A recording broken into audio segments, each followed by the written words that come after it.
Hello, and we're back. I'm Micah, I'm Jay. and this is Married with Opinions. So, last episode we were talking about sleeping. Had a lot of fun on that episode, laughing, joking.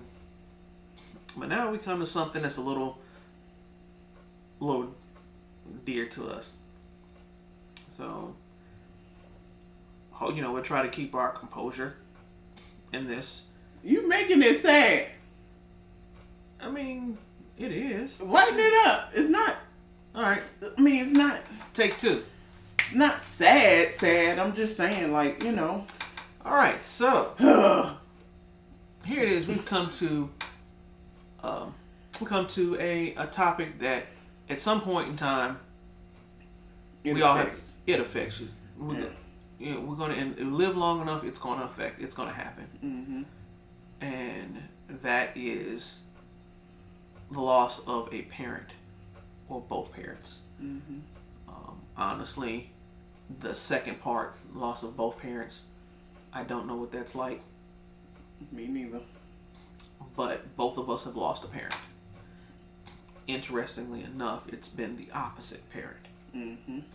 I lost my dad in 97, and at the time of us recording this, on the 4th of February, my father's birthday was on the 31st of January, and he actually passed on January 7th, 1997.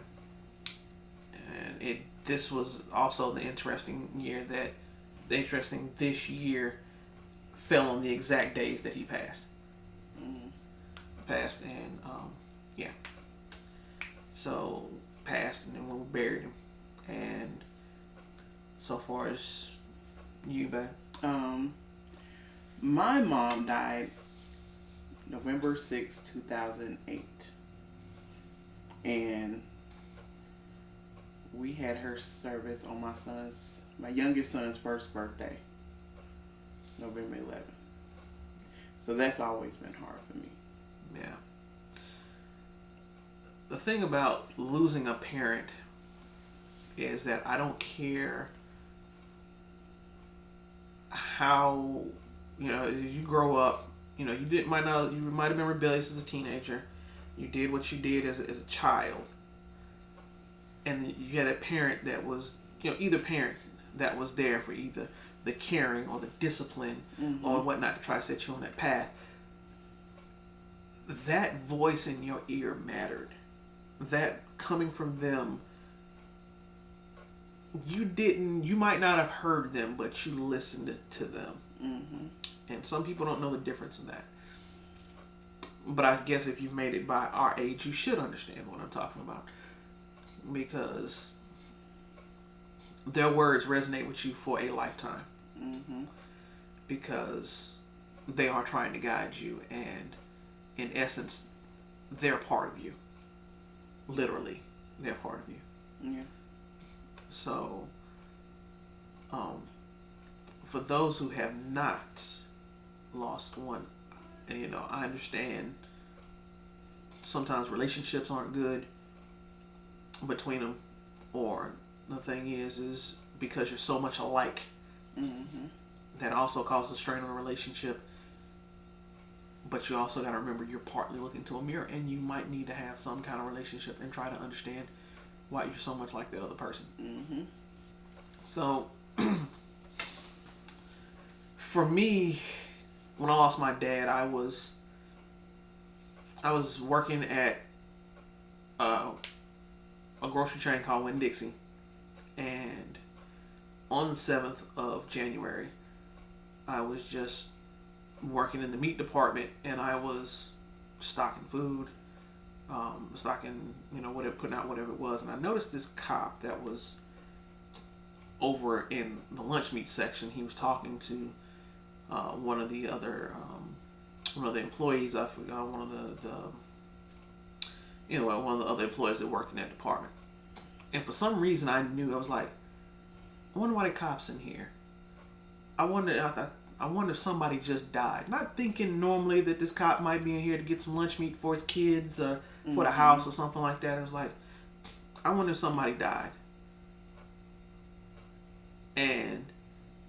they pointed him over in my direction, and then he came and said, Michael Lorick. And I was like, yeah. He's like, I'm going to need you to go home. Just go ahead and go home. So the whole time I was not even, thanks man. The whole time I wasn't even thinking about, it's like I'm still oblivious, even after what I just said, that I was gonna make it home and hear this news. Cause it started, the cars were there, my mom was there, and it was like, it's also hard when you look like somebody to know that they're not in this world. Just like somebody. I mean, just like them. That's why I said you're partially looking into a mirror. The way I acted, because at the end of the day, my father was a real strong person, and I don't think that was it. Either way, however I acted, I was hurt. I cried a little. I cried a lot. I don't forget, that day was a blur. But one of the things I did, because it was like he was gone. This is back when they had answering machines. Now I think we just transitioned over to where you had voicemail on the landline telephones. Mm. It was no, we still had an answering machine, I think, and it was more digital at that time. I went ahead and re-recorded the message just to let everybody, kind of was like my way of saying, hey, look, my father's passed. Mm. But what that did was, people a little more sentimental, and don't get me wrong, I'm very sentimental about this. That was the last opportunity anybody in the house had to hear his voice at the time. So I kind of took that from him, but I was hurt. And, I thought it was like, hey, he's not here. Ain't no point in anybody else calling and they hear his voice and they just been informed that he passed. But no, it was kind of a real messed up day for me. So of course you have the folks when they find out, bringing gifts and everything like that. You bring your gifts? Me. I got niggas in my family. I ain't bring us shit. I have people from work. A dinner plate. Yeah, people from work and things like that. Fuck them niggas. So, that was pretty much how my day went. And I'll continue on, on how things went with me, through that a little bit later. So, babe. Me? I mean, unless you... So, my mom had went in for a colonoscopy that morning. And, something very routine. I've had it done, and, it was what it was. My dad had it done the couple of years prior to that, so it was very normal. So, next thing you know, you get a call from my dad like, hey, something's wrong with your mom. So I get, I go to the hospital, kids in tow. Well, no, it was my youngest that I had with me. She saved his life. So it seemed, it was weird that it kind of fit that she would be able to see him, during those moments that I didn't know were going to be her last. So I go, she's in ICU. I go and, find out what happened. And, she aspirated where she threw up and the fluid got into her lungs during the colonoscopy because they were trying to get through a blockage, which we later found out was colon cancer. So, I'm thinking, my mom is strong. She has been the backbone forever of our whole family. Like, oh, she got this, So they send me away because I have a baby and in ICU, not allowed or whatever. So I leave and I still had another kid. I was like, okay, well let me take care of them. Call me, let me know what's going on. So I get called back to the hospital later on that night around 11 o'clock. I call my best friend. Hey, meet me at the hospital so you can, so I can meet you and you can pick up the boys and take them with you,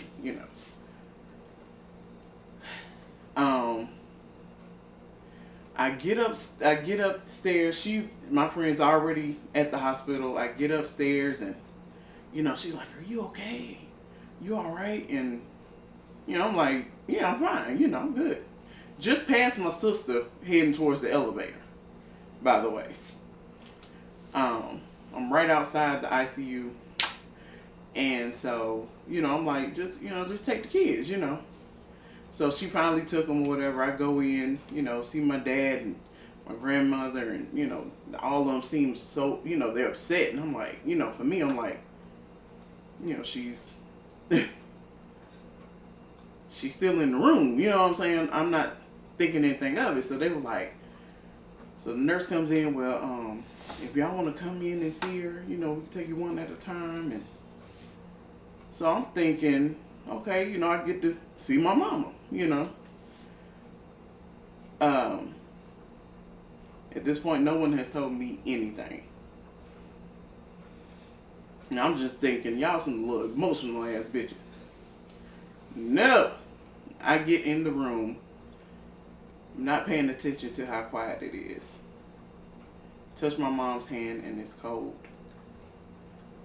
And I'm talking to the nurse. I'm like, have y'all done everything you can? And, what else is it that, y'all can do? And she's like, sweetheart, she's already gone. Like, my world stopped. I could, like, and you know what? To be honest, I was pissed. I was pissed. First of all, in my family, y'all motherfuckers sat there, looked me in my face, and didn't tell me my mom had passed. I had to hear from a fucking nurse. And I was just all of us were just gathered around each other. And then I was mad at my mama. How dare you leave me with this little fucker that you done spoiled rotten? I was mad. I was really, I was upset. But, over time, it was just, like, could I have sat there and dealt with her going through chemo, losing her hair, not being able to be around her anyway, dealing with her suffering every day and, all that stuff. It's just, it's like sometimes, you rather have her here. You know what I'm saying? I know that. I would love for her to see, her grandbabies grow up and, everything.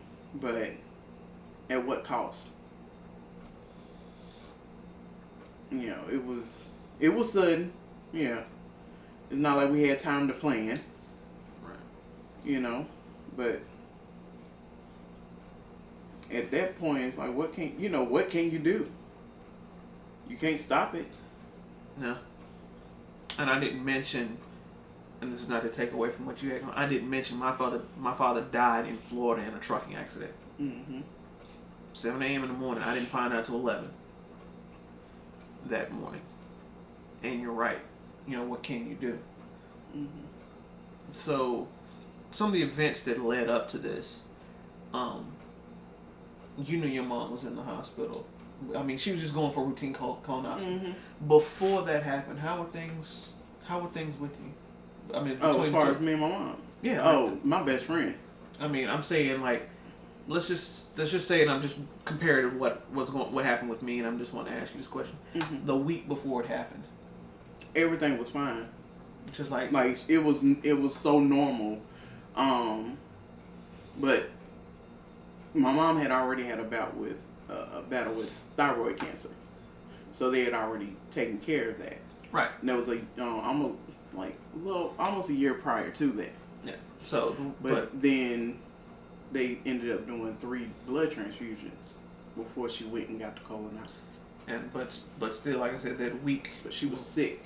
That week beforehand, it was like you said, normal. Y'all probably didn't argue or anything No, like that. It was just like it was just us. You know, no, that's a lie. It was almost like she was training us, like preparing us for her to leave. Because like she was making sure my dad knew how the bills were done, and like being real extra when it came to laundry and different things. Like she was giving some real details, and I'm like, Mom, I know how to wash clothes. She was like, but you need to make sure, but little stuff. But did you realize it at the time that she was dying? Yeah. She wasn't dying at that time. That's the reason I'm getting at that. I'm not trying to be funny. It's like it's like maybe she knew it. I mean, we knew she was sick because she had been throwing up. And she had a bucket by her bed. So we knew she was sick, but we didn't know to the extent that she probably did. She probably knew exactly how sick she was. So in my case, I'm gonna grab some tissue. Yeah, I'm just having it again. So in my case, the week before my father passed was New Year's. Mm-hmm. Because me and my father were so alike, we always was arguing about something, and it wasn't. The thing was, I backed down because of my dad. But that week it was like we were total best of friends. Not one time did we get on each other's nerves or, kind of like had some kind of tiff or something like that. And the funny thing is that was kind of my dad's ebb and flow. It's like he wanted to. I wouldn't say wanted to. It's like his thing was he wanted me at some point in time to, you got to search yourself as a man. Mm-hmm. So, we had no arguments. We spent a lot of time under each other. So, and my mom said, what you probably don't realize is that was God preparing you to have a good time with your dad before he left. So, that's kind of why I asked you that question. Mm-hmm. I mean, I don't think just because your parents are getting on you and trying to make sure you got stuff done, that means that, hey, they're getting ready to leave the earth. Yeah, but you never know. You really never know. Never know. So, I haven't talked about this in a while. But, I say it's been 23 years since my dad passed. And it's been 12 for you. It'd be 12. Yeah, it'd be 12 this year. So, one of the things is when the funeral happened, it was amazing to me to see how many people my dad touched in his life. When it come to his funeral. Was that because you just like, that's my daddy? That's usually how it is. That's because as a kid, as a kid, you take that for granted. Yeah. All right, Daddy, I see you every day. Mm-hmm. But don't think about how your friends and stuff always wanted to be at your house. We'll get to that. So yeah, my dad had touched so many lives, and I was like, it's my dad. Yeah, truck drivers, like, wow, that's Daddy. It's like, yeah, but to see, like, that church full, it's like, where all these people come from? I ain't even met some of these people, So that was really an amazing sight. Mm-hmm. From that standpoint. And as a kid, if you really have a good relationship with your parents, even though me and my dad back and forth. It was like people say button heads, but those are pretty big shoes to fill. I mean, the grand scheme, if you're the parent that you should be with your children, they look up to you. You're their first role model. Like, I like Superman like crazy, but Clark Kent, Kal-El, none of them can hold a candle for my father. Not trying to take away from any recent deaths that have happened in the news by the time this is aired. That's why it's kind of hard for me to be like, I feel sorry for people who have passed, but they're not my father, they're not my mother. And that's just, it's tragic, but that hit me harder than any other celebrity passing. I mean, that's expected. Yeah, of course. I mean, shit, they ain't walked around, paid your bills, changed your ass. Yeah, this is true. This is true.